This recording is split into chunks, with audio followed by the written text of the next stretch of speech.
Howdy y'all, welcome back. Thank you for being here. Today, we're going to look at the currently accepted history of the Johnstown Flood, which was one of the most devastating natural events in American history. However, today, many of the aspects of this tragedy have been brought into question. I found some incredible photographs of Johnstown following the flood in 1889. However, as we begin to piece together the numbers given in the current narrative, this peculiar tragedy becomes even more gut-wrenching. The Johnstown Flood occurred on May 31st, 1889, and is often referred to as the Great Flood of America or the Great Flood of the 19th century. Right off the bat, the history here is quite revealing, quite coincidental, how all of these details coalesce together into a remarkable narrative. Johnstown was said to have been founded in 1770, but not settled until 1791 by Joseph Johns, for whom the city is named. Yet, we're also told until roughly 1834, the town was known as Conemaugh Old Town, and was only renamed Johnstown when the city became a key port to the Pennsylvania Main Line Canal system. Again, the earliest names of these locations appear to be glimpses into the true history, but with the completion of the Pennsylvania Main Line Canal reaching Johnstown came the construction of a massive earthwork dam. This is the South Fork Dam, which failed catastrophically to cause the Johnstown Flood. However, the body of water that was held behind this earthwork was originally said to have been known as the Old Reservoir, or the 3 Mile Dam. Yet we're told the dam was still under construction through the year 1853, and we're also told the canal system became obsolete and abandoned by the time that the railroad had reached Johnstown. We're told by the mid-1850s, the Pennsylvania Railroad had in fact reached Johnstown, meaning that the completed South Fork Dam only truly functioned for a handful of years at most. If you had one guess who purchased the earthwork and the Old Reservoir when Pennsylvania put it up for sale, who would you pick? We're told Pennsylvania literally abandoned this entire canal system, selling off this particular portion, the South Fork Dam and the lake, to none other than the Pennsylvania Railroad. Does that really make sense? We're told the Pennsylvania Railroad then sold this massive feat of earthwork engineering and the lake behind it to, quote, private interest, which included the richest men in all of Pennsylvania. The South Fork earthwork or dam was said to be 72 feet tall, over 930 feet long, creating a reservoir that was roughly 2 miles long, 1 mile wide, and 60 feet deep. In the year 1880, Benjamin Franklin Ruff, a railroad tunnel contractor, purchased the South Fork Dam and the lake from Congressman John Riley. Ruff, a frequent haunt to the establishments of Henry Clay Frick, convinced Frick to purchase the earthwork and lake from him to set up an exclusive and secret retreat for the leading industrialists in America, somewhat similar to a Bohemian Grove situation. Members of this club, known as the South Fork Fishing and Hunting Club, included Edward J. Allen, Andrew Carnegie, Andrew Mellon, Daniel Johnson Morrell, and other prominent Pittsburgh area tycoons. We're told the South Fork Fishing and Hunting Club refused to maintain the South Fork Dam properly, and instead they looked to actually lower the earthwork's height, widen it at the top to allow for the construction of a two-way road, and to open this dam for the club's members. We're also told that during the ownership of this rather shady-looking figure, Benjamin Franklin Ruff, all of the cast iron discharge pipes that allowed for a controlled release of excess water from the dam were removed, and they were sold for scrap, with their holes being filled in by simple mud and straw. Essentially, we're told Benjamin Franklin Ruff gutted the earthwork dam, then convinced the richest men in the Pittsburgh area to purchase it. These men further impacted the foundations and structural integrity of the dam while ignoring voiced concerns over if the earthwork would hold in a major weather event. This all came to a head on May 31st, 1889.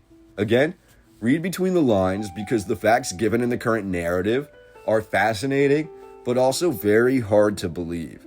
By 1889, we're told Johnstown had roughly 30,000 residents, with many from Welsh and German backgrounds. Seeing as Johnstown sat in a valley, the landscape to construct the town on was rather limited, so slag from the ironworks was actually used to reclaim land along the river, essentially narrowing the river significantly and making Johnstown even more prone to flooding. Again, a lot of this just doesn't add up. Let alone the fact that the South Fork Dam was built to facilitate the original canal system to reach Johnstown, and yet we're told the earthwork dam was built over 14 miles away, high on the mountainside, overlooking the city. With a simple understanding of gravity, this seems like an unfitting place to build this structure, given how dangerous this could be. Unless, as we see with the name, the Old Reservoir, we entertain the theory that maybe this earthwork may have already existed here in some capacity, and maybe it was incorporated into the canal system rather than being completely newly built. Just food for thought, but I digress. Either way, we're told by May 30th of 1889, the largest storm to ever hit this area in recorded history occurred, bringing 8 to 10 inches of rain to Johnstown in less than 24 hours. Now here is where we get to the real plausible deniability of this current narrative, and where I believe we should begin to take what is written with a grain of salt. We're told the president of the South Fork Fishing and Hunting Club, this club of elites, awoke in his lodge early on the morning of May 31st, 1889, noticing that the Canal Lake was reaching near the top of the dam. We're told the club then ordered all their members in the area to begin digging ditches on either side of the dam, hoping to avert the flow of water away from the center of the dam, which was deemed to be the least structurally sound. We're told other men attempted to build the earthwork higher, quickly piling as much mud and rock onto the top of the wall as they could, but it was all to no avail. What's wild here, for example, is one version of the narrative says the club's fastest horseman was sent to the nearest town of South Fork to telegraph and warn Johnstown of the imminent failure of the dam. Yet another version says that no horseman was ever sent, and it was only possibly a telegraph that was sent from the club to South Fork asking them to pass forward a warning to Johnstown. Either way, this current narrative appears to be early plausible deniability for the club, trying to paint the picture that they attempted to stop this from happening. They didn't. Continuing in this farce, we're told by 1:30 p.m. it was deemed that the South Fork Dam would collapse at any given moment. The leader of the club then ordered all of his men to higher ground, literally not sending one who could have easily rode his horse to Johnstown, 14 miles away, in the time from when the efforts to save the dam ceased at roughly 1:30 p.m. until the dam actually collapsed around 2:55 p.m. We have an hour and 25-minute window where any of these club members could have warned or addressed the seriousness of the situation to the surrounding towns and saved lives, but they didn't. Mind you, we're told the club was aware of the imminent danger from as early as 7 a.m. that morning. So we're looking at a full 8-hour workday's time that passed when no serious attempts or warnings were sent to anyone.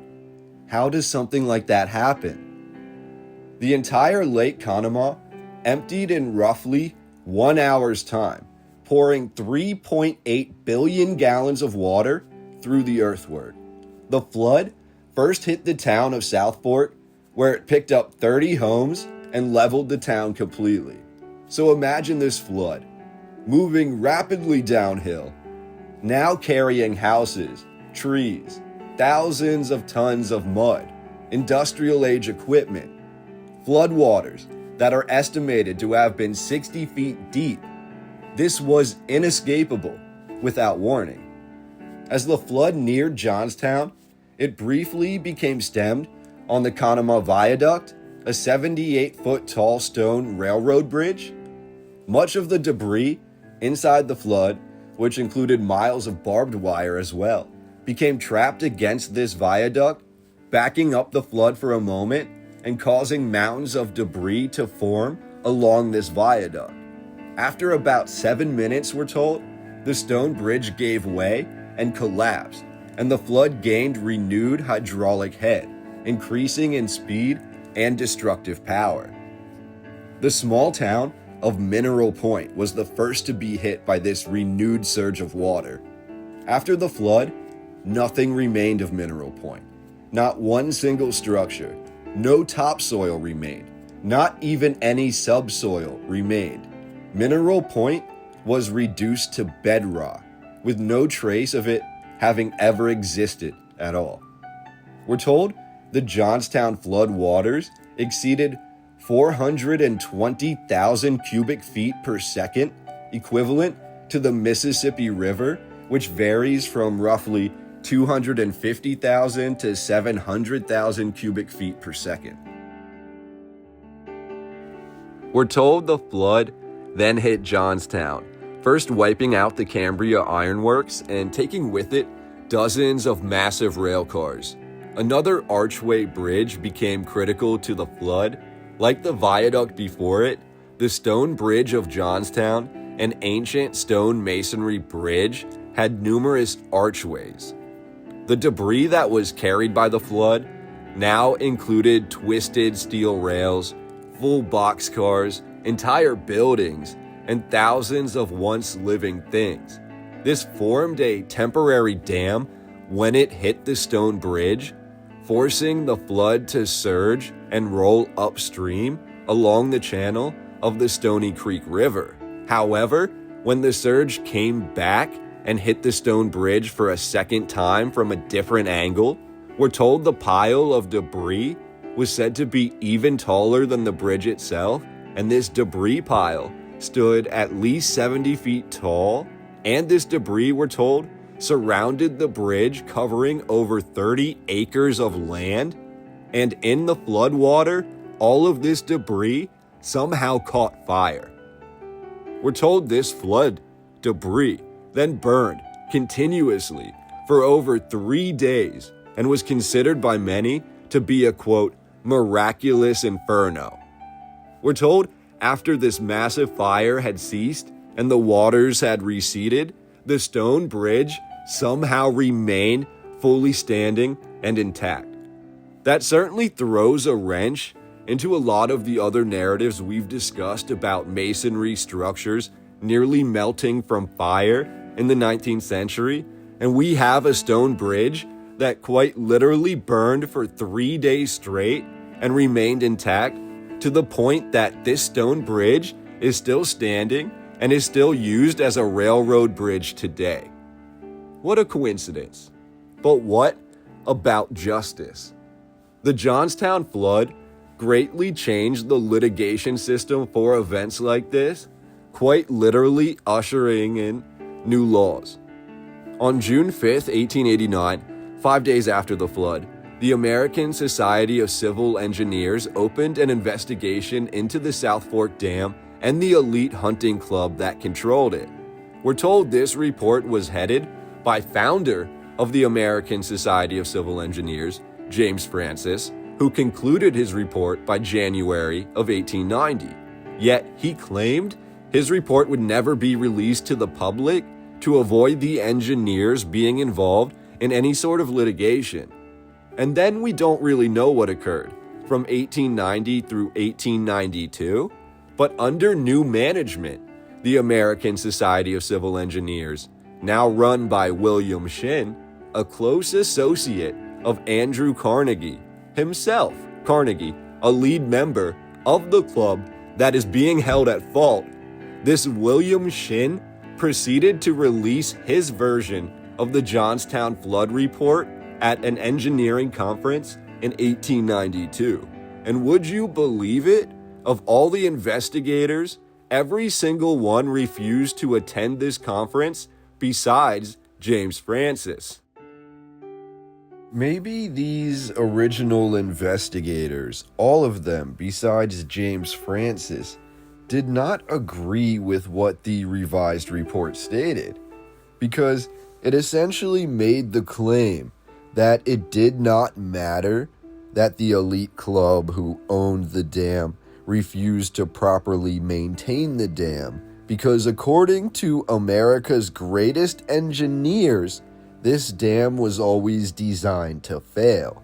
However, since being published in 1892, the report that the South Fork Dam was always designed to fail has been refuted by numerous scientific and engineering societies and communities, with significant evidence suggesting that the 1892 report was a form of plausible deniability paid for by the same elites who caused the flood in the first place through improper maintenance of the dam. And if you don't believe me, then let's get into this a little further. For decades following the disaster, survivors and the families of those affected sued the club. However, with each and every piece of litigation against the club was represented pro bono by the firm of Knox and Reed. Philander Knox and James Hay Reed were both leading members of the South Fork Fishing and Hunting Club, the same club that was being sued. And in the end, these two lawyers, two elites, two of the greatest lawyers in the country, never lost, and no damages were ever awarded to any of the victims of the flood. How is that possible? Neither the club nor its members was ever held legally responsible for the disaster. This perceived injustice is considered to have aided the acceptance in later cases of a new definition of, quote, joint and severe liability, end quote, so that those, quote, non-negligent could still be held liable. The Johnstown Flood was the worst flood to hit the U.S. in the 19th century, and to date, the worst flood to strike Pennsylvania in all of history. The demolition expert, Dynamite Bill, was brought in with a 900-man crew to clear the wreckage at the stone bridge. They carted off debris, distributed food, and erected temporary housing. At its peak, the Army of Relief Workers in Johnstown totaled about 7,000 people. The first major relief effort of the American Red Cross, founded by Clara Barton, was the Johnstown Flood relief effort. Barton arrived on June 5th, 1889, and she did not leave for more than 5 months. Floods have continued to be a massive concern for Johnstown, which had more floods in 1894, 1907, 1924, 1936, and 1977. Although an incline or funicular was installed in 1891 following the flood, which still runs today to aid in the evacuation efforts in case of future flooding.